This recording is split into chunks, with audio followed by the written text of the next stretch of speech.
2. It stays here with Indiana. Clark, a deep one. You bet!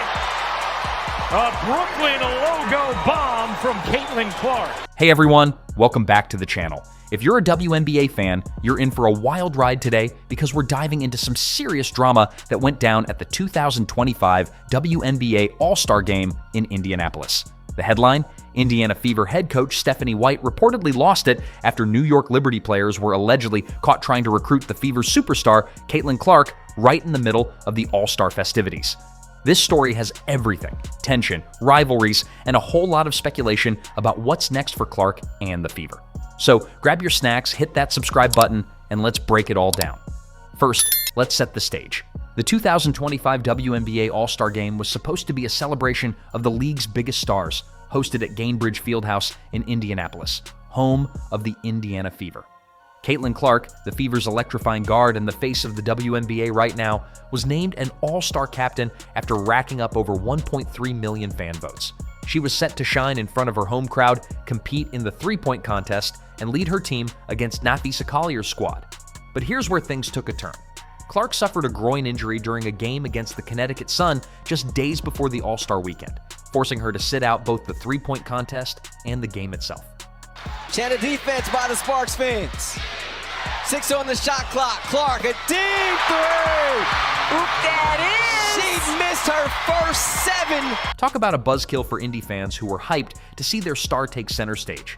Now, even though Clark couldn't play, she was still a massive presence at the event.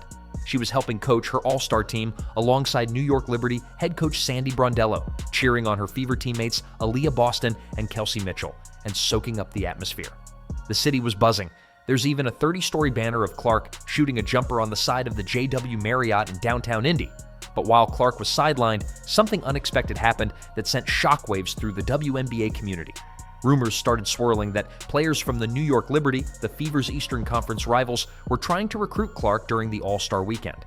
And when these rumors reached Stephanie White, the Fever's head coach, let's just say she didn't take it lightly. So what exactly went down? According to reports, particularly a viral YouTube video titled "Stephanie White Panics and Pleads as New York Liberty Recruit Caitlin Clark." After multiple snubs, some Liberty players were allegedly overheard talking to Clark about joining their team. Now, we don't have direct quotes or concrete evidence of these conversations. WNBA tampering rules are strict, and players know better than to make public pitches. But the buzz suggests that casual comments or private chats during the All-Star festivities may have been interpreted as recruitment attempts. The Liberty, who are sitting pretty at 15-6 and atop the Eastern Conference, have a stacked roster with players like Sabrina Ionescu, Natasha Cloud, and Breanna Stewart. The idea of Clark joining a championship-caliber team like that? It's the kind of dream scenario that gets fans and analysts talking. Now let's talk about why this would make Stephanie White go nuts.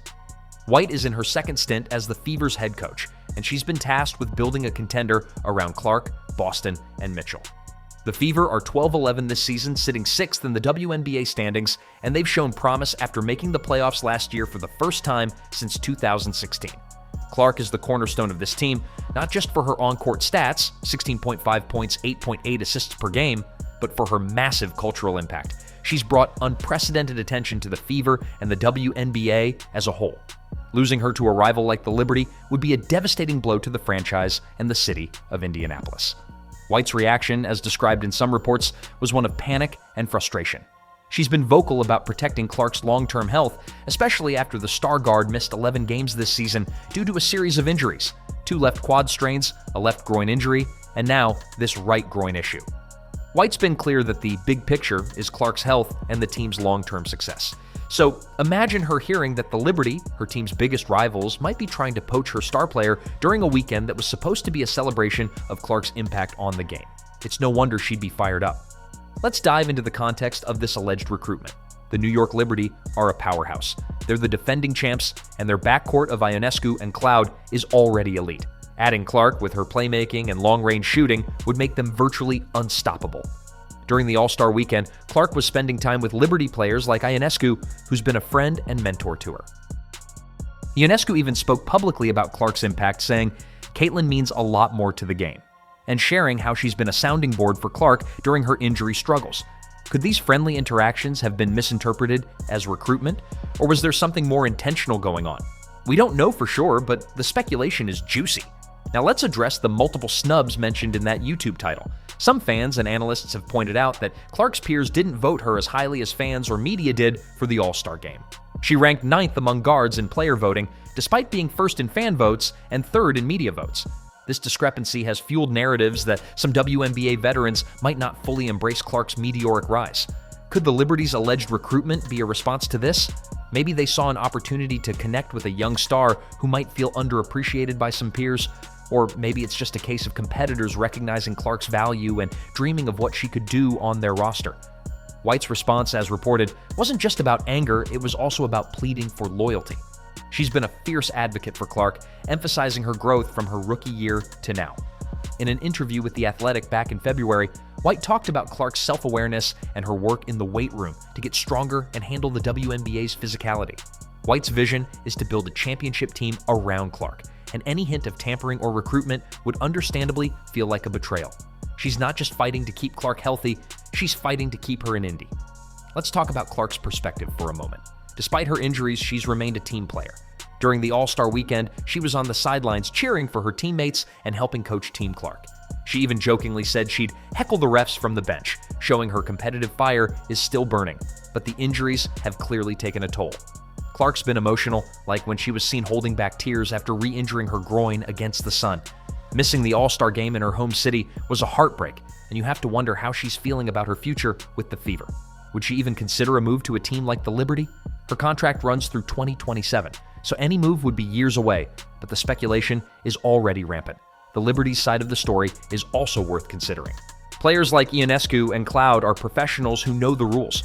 Tampering in the WNBA can lead to hefty fines and penalties, so it's unlikely they'd make an overt pitch. But All-Star weekends are casual, and players from different teams mingle. A comment like, "You'd look good in Liberty Blue," could easily be taken out of context. Plus, the Liberty are already a championship team. Do they even need Clark? Their roster is deep, and they're focused on repeating as champs. Still, the idea of adding a generational talent like Clark would be tempting for any team. So, where does this leave us? The drama around Stephanie White's reaction and the Liberty's alleged recruitment is a mix of fact and speculation. Without hard evidence, it's tough to say exactly what was said or how serious the recruitment was. What we do know is that Clark is the Fever's future, and White is doing everything she can to protect that. The Fever's next game against the Liberty on July 22nd is going to be must-watch TV. Will there be extra tension on the court? Will White and Clark show a united front? And how will the Liberty respond to these rumors? This whole saga also highlights the growing pains of the WNBA's rising popularity. Clark's presence has brought millions of new eyes to the league, but it's also stirred up rivalries and tensions. The physicality Clark faces on the court, White's called it out multiple times, has led to her injuries, and now this recruitment drama adds another layer. It's a reminder that the WNBA is a competitive, high-stakes league where everyone's fighting for an edge. All right, let's wrap this up. The 2025 WNBA All-Star Game was supposed to be Caitlin Clark's moment to shine in Indy, but her injury and this recruitment drama stole the headlines. Stephanie White's reported freakout shows just how much is at stake for the Fever, and the Liberty's alleged interest in Clark has fans buzzing about what could be. Is this just a misunderstanding blown out of proportion, or is there real fire behind this smoke? Let me know what you think in the comments below. Should Clark stay with the Fever, or could you see her in a Liberty jersey one day? And how do you think White should handle this? If you enjoyed this deep dive, make sure to like, subscribe, and hit that notification bell so you don't miss any of our WNBA coverage. We'll be keeping a close eye on this story as it develops, especially with that Fever-Liberty matchup coming up. Thanks for watching, and I'll see you in the next one.